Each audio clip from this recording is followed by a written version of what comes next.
Bart Scott. Thank you so much for the massage this morning. Injured myself sleeping last night.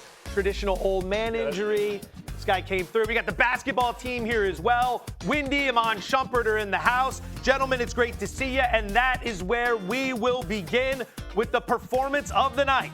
LeBron James and the Lakers hosting the Dallas Mavericks. No Luka Doncic for the Lakers in this one, which means we can cut through all the drama of the trade from last year and get down to business. Jackson Hayes poking the ball loose. Now watch this. Here comes LeBron early in the fourth. He's going to throw it up. Bang! Hayes on the trail. Lakers up 2. Later in the quarter, Lakers lead by 7. LeBron's going to push it here. Watch where he stops. Finds the rage.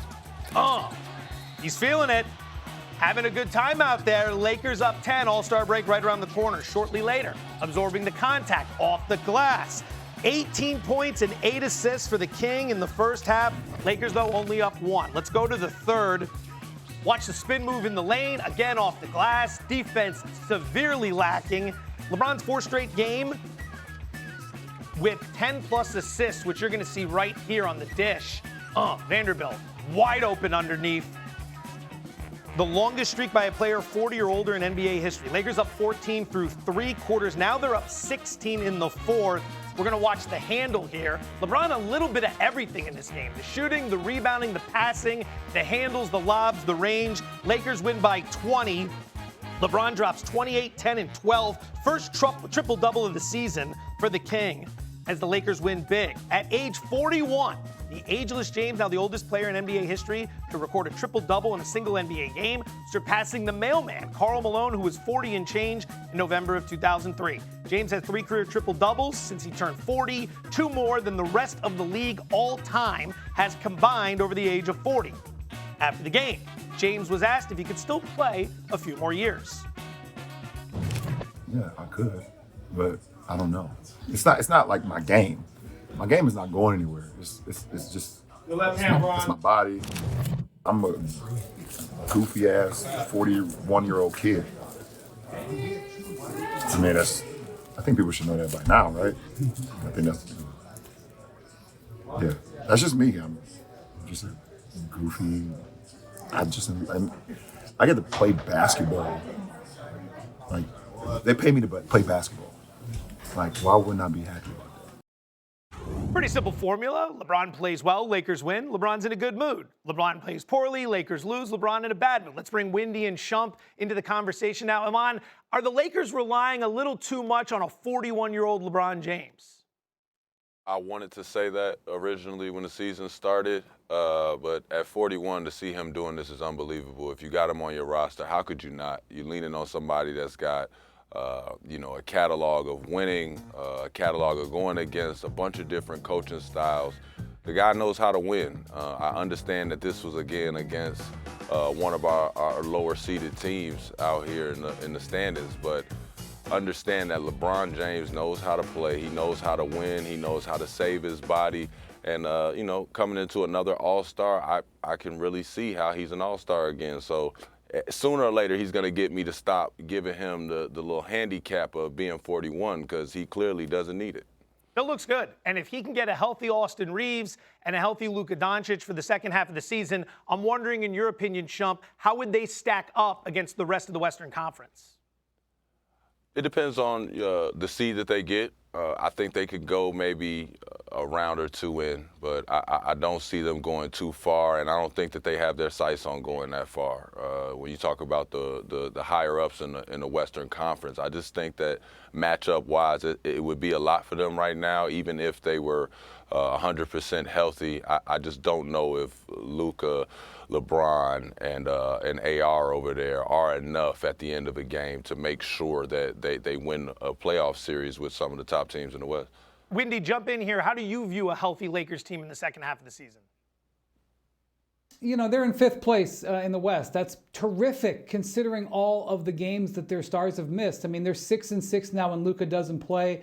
The fact that Austin Reeves has missed so many games and LeBron has missed enough games to already be out of voting contention, and they're still 11 games over 500. Like, they're having a really good season. This is a somewhat limited roster, and I think everybody who's a Lakers fan should just do what LeBron said at the end there with that interview we just had. Enjoy the season. if you're not going to the finals this year, if you're healthier than your opposition in the playoffs, if you catch the right matchup, you might be able to make a run. Just enjoy the season. Enjoy that on a Thursday night when there's star players out, he puts up a triple-double. Everybody who came to that game last night loved what they saw from LeBron James. He scored or assisted on the first 23 points. That's where you are as a Lakers organization right now. Well said. Vintage throwback game for the King. Windy, let's keep it with you. LeBron extended his NBA record to 22 All-Star game selections. Absolutely absurd when you zoom out and think about that for a moment. But do you think this weekend that this could be his last All-Star game? I don't think so, but I don't know. I know that that's a question everybody wants. He again spoke about this last night, and he said that if his body and his mind are engaged, he'll keep going. And I think that's the one thing. We're going to get to the offseason, and LeBron's going to have two questions to ask himself. Is he mentally still into it?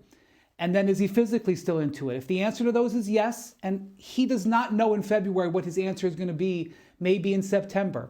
But obviously the way you look at him play, especially today, last night, they gave him 2 days off. Look at the difference that he looked with 2 days off. And if you can give him that kind of rest and everything, sure, he can keep going. But the answer is not going to be apparent to him for a while. Iman, what do you think? Could this be the last time we see LeBron James on All-Star Weekend? I mean, it very much so is a realistic thing to say it could be his last year any year now. But I agree with Wendy 100%. He's a competitor. He is a guy that has been around taking care of his body for the longevity of it. If you still love the game, it's hard to tell him to walk away. And if you could still put up a triple-double, it's even harder for me to tell you to walk away. So I'm going to just keep on clapping and enjoying it like the Laker crowd should. Time for my favorite athlete. What a story this is. Nikola Topic makes his NBA debut for the Thunder to a standing ovation, scoring his first points after battling testicular cancer. The Serbian guard, selected 12th in the 2024 NBA draft, missed last season with a knee injury and was sidelined again this year following a preseason cancer diagnosis. After undergoing a procedure and chemotherapy, he worked his way back and finally made it to the floor. Shump, your thoughts? Unbelievable. Bravo to that young man. That's a huge hill to climb. I'm happy for him that he's back healthy.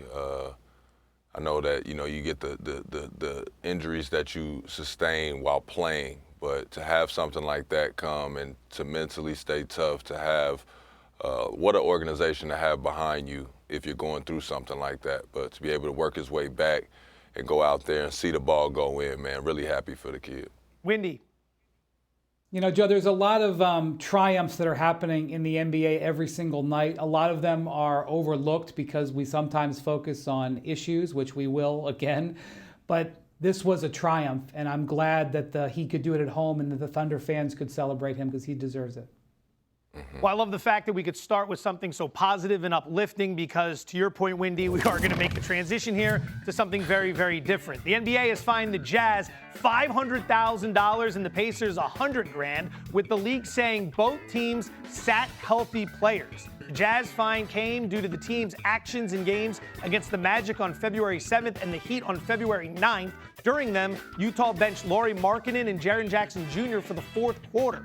Pacers, meanwhile, violated the player participation policy against the Jazz on February 3rd. Adam Silver released a statement on fining the Jazz and Pacers, saying, quote, overt behavior like this that prioritizes draft position over winning undermines the foundation of NBA competition, and we will respond accordingly to any further actions that compromise the integrity of our games. Let's pull on that thread for a little bit. Does the punishment fit the crime here, Windy? This isn't meant to be something that's a punishment. This is meant to be a deterrent. What Adam Silver is doing here is telling teams to knock it off or else. The question is whether or not it's too late for that. I could get into the nitty-gritty of the details that have happened here, and the Jazz have their defenses, such as they were fined for a game that they won, which they did against the Heat here, and I can pull through it. All I would just say, as somebody who lives this, is watching this every day, I'm giving everybody in the league who's tanking right now a pass. And the reason I'm doing that is these are good people making decisions that they feel is the best for their organizations, and I understand why they're doing it. I don't like it. But the horse isn't just out of the barn. It's down around the corner and on an airplane to Asia. There must be fundamental changes to stop this. This is not going to be, Adam Silver is not going to be able to find his way through this. So I will sit back and wait and watch it. I'm going to just back off the Jazz and all these tankers and say, look, they're just doing what they've got to do. I mean, credit to the Jazz. For those who have been watching, they've found some creative ways to go about this process. Shump, you played in the league for 10 years. What's your reaction to the surge in teams tanking, especially so early in the season? I understand why they do it. I understand the double-edged sword of it. You know, if you're a fan and you came to see your favorite player and now he's sitting down because the team is tanking because they're getting ready for next year, I get it. So there's a business side that comes in. I like what Adam Silver said. I hear what Wendy's saying, and, you know, I agree with both of them. But as a player, I never was on a team that was tanking, so I don't know how it feels to do it. But I've been a part of some losing, and losing never feels good for anybody. So the thing that makes me the maddest is when I see them sitting down and they're laughing and joking. Losing's never fun. Very well said. Let's stay in the association with a little game of sound off. Interesting people saying interesting things. In case you guys missed it, Kevin Durant pointed the finger across the aisle when asked about the lack of effort displayed in recent All-Star games. Take a listen. You should ask the Europeans, if the world team, if they're going to compete. I mean, because we look at Luka Doncic and Nikola Jokic now. Let's go back and look at what they do in the All-Star game. Is that competition? So we haven't questioned what they've been doing, but we're going to question the old heads and the Americans. But these two dudes out there, Luka and Jokic, they don't care about the game at all. These dudes be laying on the floor, they shoot from half court, but you got to worry about the old heads playing hard. I can read between the lines, bro. It's just an overall topic that everybody has just been talking about. The highlight of them just passing back and forth is always going to get me. Shump, that's what KD says about the All-Star game, which was once a highlight on the calendar. Your reaction to his comments? I get it. I wouldn't want to be singled out in that regard. But I just think that when you go out there for this next one, make them look bad. I think that what's been relatively obvious within that happening is you've had plenty of players that haven't really taken the game serious. The problem is, how does that become contagious for the rest of the guys on the court? So if we can figure out a way to just up the competition, I don't think Luka and Jokic will go out here and not compete. I think that the competition is just down. These are guys moving out the way for each other and laughing and joking. If it's going to be a show that way, then let it be a show that way. But if you want them to stop doing that, KD, make sure you get 5 guys. Y'all go out there and start blowing people out. I mean, and we'll get a game. At the very least, at the early 2000s, when Iverson and Marbury were playing along with Kobe and Shaq, like you get the first half where they'd put on the show, Shaq would run the point, he'd try to do a crossover, and then you'd get to the second half and they'd tighten up on D and give you a game. Like that balance worked, at least for someone like me. Windy, is there a way the NBA can restore the glory of the All-Star game? Man, this is sad.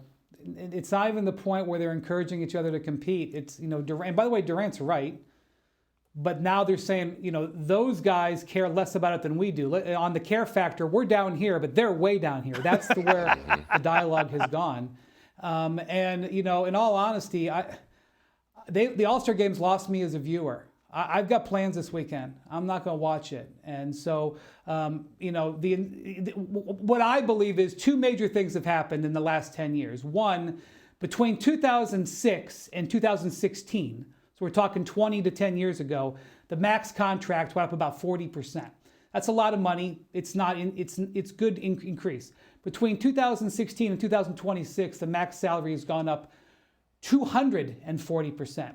It's very hard to sell to these players that they need to invest in the growth of the game when the growth is coming to their paychecks in incredible amounts. How do you say they have to do it for the growth of the game when they see their paycheck? The second thing is Kobe retired. Kobe Bryant held the line and set the standard for his fellow players in the All-Star game. He won 4 All-Star MVPs. He would go at players and shame them and call them out when they didn't compete at the end of All-Star games. He retired, the money went way up, and that's the sliding scale. So if we look backwards to try to end this on a good note, do you have a favorite All-Star memory? It's from a long time ago, I'm sorry to say, and that was when I was a kid, way before Shump was around, 1991, the slam dunk contest. Joe, I wanted these Reebok pumps so bad. D. Brown pumps up the shoes and dunks. This is one of my favorite memories of my childhood as an NBA fan, was D. Brown in the Reebok pumps winning this slam dunk contest. And I treasure it to this day. Shump, jump in here. Your thoughts on D. Brown and the pumps? I don't remember it live action, but this is one of those things that my father, too, made me watch.